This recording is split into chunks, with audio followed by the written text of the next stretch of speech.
భారత యోజన సమైక్య ఆధ్వర్యంలో అమెరికాలో ఇండియన్ స్టూడెంట్స్ పై జరుగుతున్నటువంటి అత్యాచారాలకు వ్యతిరేకంగా అమెరికాకు సంబంధించినటువంటి హైదరాబాద్ లో ఉన్నటువంటి అమెరికా కాన్సర్ట్ పై ధర్నా చేద్దామని ప్రకటిస్తే నిన్న రాత్రి నుంచి తెలంగాణ పోలీసు చాలా ఓవర్ యాక్షన్ చేసి మన కార్యకర్తలను అర్ధరాత్రి ఇంటికి పోయి వాళ్ళకు ముందస్తు అరెస్టు చేసి వాళ్ళ ఫ్యామిలీస్లను బెదిరించి వాళ్ళ ఆడవుల్లో కూడా చూడకుండా అనేక మంది విద్యార్థి యువజన నాయకులను అరెస్ట్ చేసి జైళ్లలో పెట్టడం, పోలీస్ స్టేషన్లో పెట్టడం జరిగింది. దాన్ని తీవ్రంగా మేము ఖండిస్తున్నాం.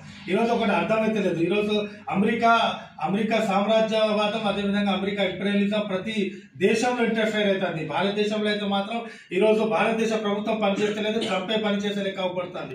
మొన్న జరిగినటువంటి సంఘటనలో కూడా మనం చేస్తున్నాం. ట్రంప్ ఒక ట్వీట్ చేస్తే మన నరేంద్ర మోదీ గారు వెనక్కి రావడం జరిగింది. అదే కాదు, ఈరోజు మన అక్కడ ఉన్నటువంటి భారతీయులు చేసిన నేరం ఏంది? వాళ్ళు అక్కడ పోయి చదువుకోవడం నేరమా? వాళ్ళు ఇక్కడ లక్షలాది ఫీజులు ఇచ్చి వాళ్ళు అక్కడ చదువుకుంటున్న దానికి నేరమా? వాళ్ళని ఈరోజు నేరస్తులుగా చేసి వాళ్ళకు చైన్లు పెట్టి లేకపోతే వాళ్ళకు బేడీలు వేసి వాళ్ళకు అనేక రకాలుగా చిత్రాంశాలు చేసి వాళ్ళకు భారతదేశానికి పంపడానికి ప్రయత్నం చేస్తాం, వాళ్ళ మీద దాడులు చేస్తున్నాం. అంటే దానికి మేము ఖండిస్తూ ఈరోజు అందరు భారతీయులందరూ కూడా, భారతీయులు ఎక్కడున్నా కూడా, భారత విద్యార్థులు ఎక్కడున్నా కూడా వాళ్ళకి రక్షణ కల్పించాలని అమెరికాలో జరుగుతున్న దౌర్జన్యాలకు వ్యతిరేకంగా చేస్తుంటే ఈరోజు కేంద్ర ప్రభుత్వం, ఈ రాష్ట్ర ప్రభుత్వం కూడా ఈరోజు మోదీ ట్రంప్ కి పనిచేస్తే మన రేవంత్ రెడ్డి మోదీ కోసం పనిచేసే ఉంది. ఇక్కడ పరిస్థితి ఎందుకు ముందు వస్తారు?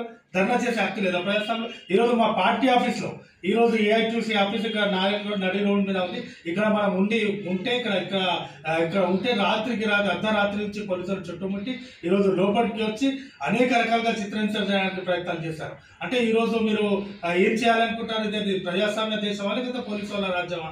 ఈ రోజు తీవ్రంగా ఖండిస్తున్నాం. ఎన్ని నిర్బంధాలు పెట్టినా, మీరు పోలీసులను ఉపయోగించినా, మీరు తూటాలు పేల్చినా, మీరు లాఠీలతో కొట్టినా, కేసులు పెట్టినా కూడా మేము మా కార్యక్రమం చేస్తాం, ఖచ్చితంగా ముందుకు పోతామని చెప్తాం.